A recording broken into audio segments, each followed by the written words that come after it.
What if you could walk into any room, size someone up in 60 seconds, and know exactly how to talk to them? That would be beneficial. And I mean like actually knowing how to talk to that E9 or to that 06 so they don't tune you out in 10 seconds. Or understanding why that one person you work with always makes everything harder than it needs to be. And even why certain people, you just click with them and you don't with others. That's a superpower, and I'm gonna try to give you that superpower in the next 8 minutes. Look, for the last 7 years of my Air Force career, I taught communication to Air Force recruiters. And this was a communication secret that I thought everybody should know in the Air Force, but they don't teach it like at PME or in any leadership courses. There are 4 communication styles. That's it. Every single person you've ever communicated with in uniform or even outside of uniform, they use one of these 4 languages, or sometimes 2. Your commander, your troops, that dude who always makes staff meetings feel like punishment, they all use one of these communication styles. And here's the thing, most of us walk around speaking our one language, wondering why everyone else feels difficult. That's like showing up to a Spanish class and you're speaking French and you get mad that everybody else is speaking Spanish. So when you can speak all 4 of these communication styles, man, that changes everything. I remember back in 2009, I had a chief pull me aside and he said, look, military doesn't promote the hardest workers. It promotes the best communicators. He said, learn how to communicate and you'll run the Air Force. And at the time I thought he was tripping, but after 19 and a half years in the Air Force, I totally agree. That is the most powerful tool you can have in the military. All right, so let's get into it. Like I said earlier, there are 4 different communication styles. They have a name, but they also are associated with the color. So as we go forward, you might hear me refer to them as their color. So you have dominance or the red people.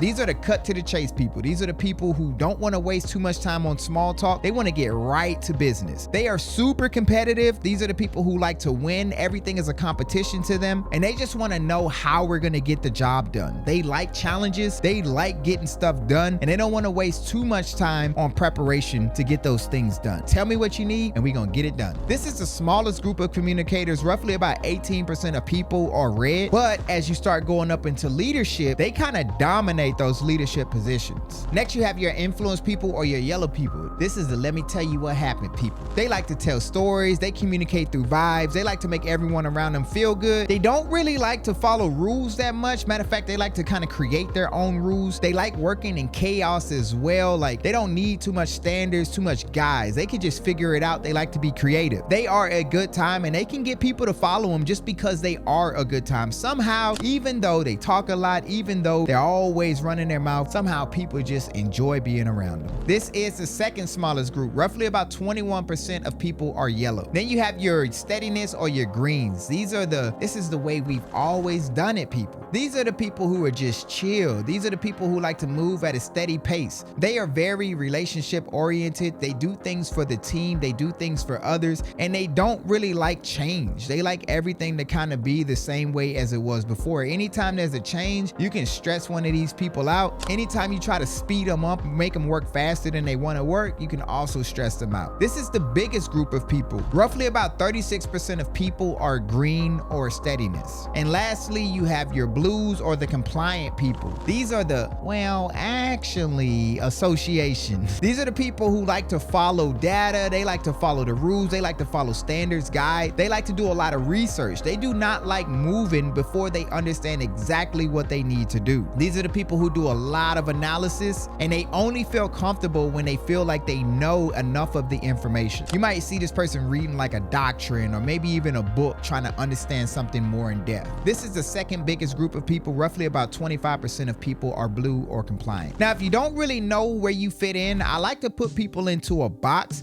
and inside of that box, I like to put people into a corner. So at the top of the box, you got your outgoing people. These are the people, they don't mind getting in front of people. They don't mind having a good time. They don't mind going out and enjoying people in large crowds. At the bottom, you have your more reserved people. Now, these people, they don't really care for large groups. They don't care for being a spotlight, being the center of attention. These people more chill. If they go to a party, they might be a wallflower or somebody who's just chilling. You don't really need to know that they're there unless you speak to them. On this side of the box, you have your people who are relationship oriented, meaning when you're doing a job or when you're doing a task, they're more worried about how people feel and how people are getting along while they're doing the job. On this side of the box is your more task oriented or your result oriented folks. Now, these people don't really care about how good you feel doing the job. They don't care about your feelings doing the job. All they care about is, are we going to get this job done? And are there going to be any problems along the way? And if you are the problem, then they see you as as an obstacle. Like, move out of the way. You're slowing this job down. Now, here's something interesting within that box in those corners. Typically, the opposite ends of the corners do not get along. So if you're red and you're green, those two colors don't usually get along, those dominance and those steadiness folk. And the reason why is because the red people just like to get the job done. They want to get it done fast. They don't want to sit there and spend too much time talking about how we should do it or caring about somebody's feelings as they're getting the job done. They just want to get to it. They already understand, or at least they think they understand how to get this job done, and they want to get it done fast. That green, that steadiness person,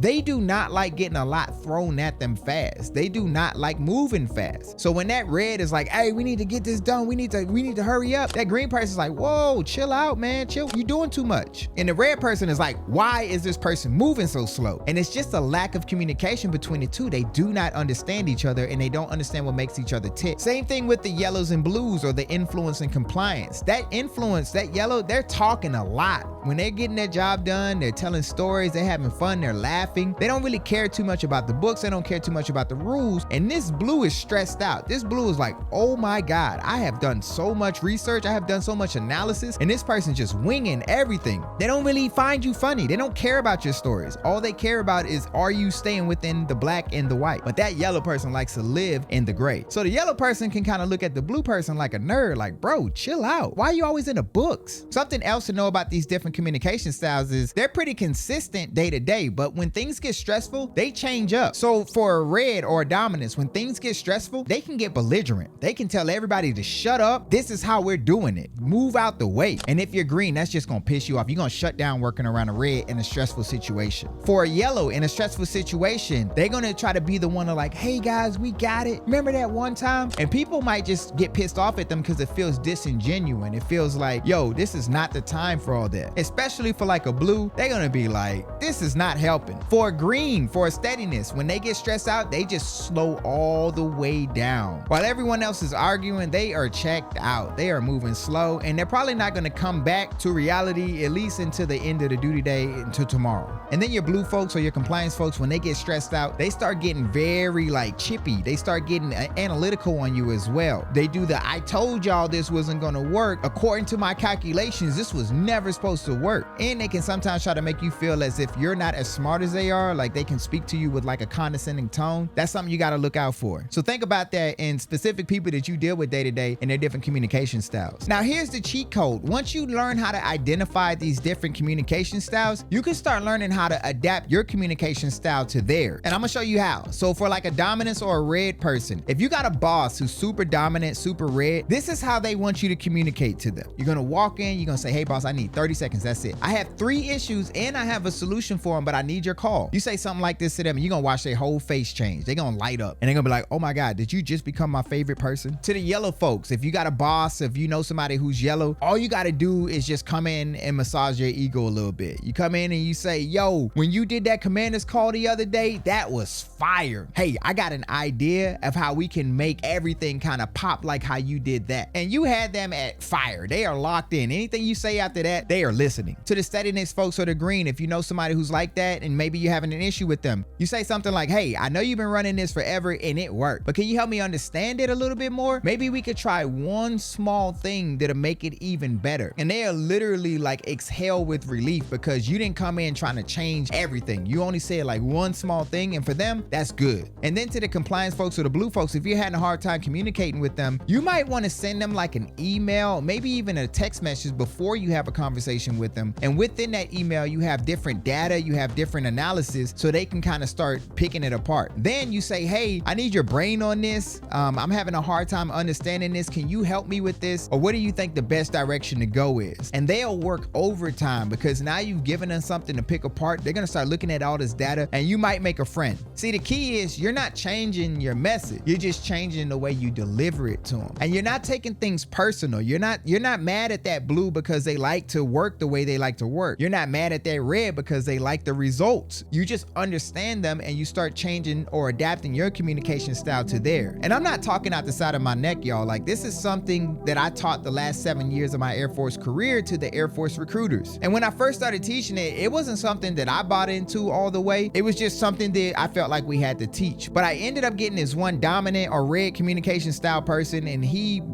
started working my nerves. Not just my nerves, but he started working the class nerves as well. Because reds or dominant people, they're naturally just competitive. They want everybody to know how good they are. And sometimes when they're high red, they can start trying to challenge anybody else in the leadership position just so they can assert their dominance. And this dude started trying to do that in my class. And naturally, I wanted to be combative with him. I wanted to match his energy back with the dominant style. But I knew that that probably wasn't going to work. That wasn't going to make the situation better. So instead, I fed his competitiveness. Reds are kind of like Michael Jordan. If you tell Michael Jordan, I don't think you can make that shot, he's gonna say, hey, let me see the rock right now. Like, I'm gonna shoot this shot. That's how you can communicate with like a high red. You basically can tell him like, I don't think you can do that. So that's what I did to Buddy. I was like, hey man, I don't think you're a good leader. And he got fired up. He was like, what? You don't think I'm a good leader? I was like, nah, man, I don't think you got what it takes. And he was like, Sergeant Reed, I'm the best leader you ever known. I can lead so good. So I was like, all right, well, I'm gonna make you my class leader. So I put him in charge of my class, and he became one of the best class leaders I've ever had. And that was because he was trying to prove that he was capable of doing that. But he also liked that challenge. He also liked that I made it competitive for him. So he was trying to show me that, hey, I can do exactly what you need me to do. But also by doing that, I let him know who's in charge, so he wasn't no longer challenging me in the class. So with a red or a dominant style, I just learned that you have to make them competitive. You have to give them a challenge. And most of the time, people don't resist change. They just resist feeling invisible. Once you learn how to communicate with them, man, you can start seeing people turn around instantly. So here's something you can do. That one person who just makes you want to throw your computer out the window, or that person who just makes you want to just scream. Tomorrow, I want you to take 60 seconds. I want you to figure out their style if you haven't already figured it out, and then just use one phrase from their language, just one, and watch their face change. Sometimes it's really good with like your husband or your wife as well. And I want y'all to drop a comment, let me know what you think your communication style is, or drop a comment, let me know who you think is most likely to just drive you crazy. But before you go, if you want to know some weird ways that the military can change you, I got a video on the screen right now breaking all that down. But like I always say, I hope this video brought value to you. Stay beautiful, stay classy, and until next time, check me out.